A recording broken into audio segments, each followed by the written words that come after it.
Karibu sana kwa mara nyingine tena kwenye YouTube channel yetu ya wauzaji. Leo tutajifunza jinsi ya kuzuia watu kuona marafiki zako Facebook.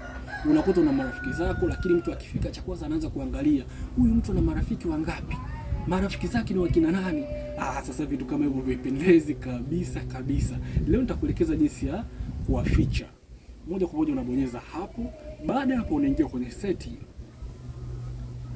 Baada ya kuingia kwenye setting, unashuka chini, unaingia kwenye sehemu how people and how profile wa watu wanakuonaje, unabonyeza hapo. Baada ya hapo unabonyeza who can see your friend list, hii sehemu unabonyeza hapo. Baada ya hapo utaweka ukiona hapa sehemu bado, unaweza kubonyeza see more ukaangalia option nyingine. Mfano mimi nataka nijione peke yangu, basi utabonyeza only me. Baada ya hapo ni wewe peke yako ndio utakaoweza kuwaona marafiki zako. Hakuna mwingine atakayeweza kuona marafiki zako Facebook kamwe.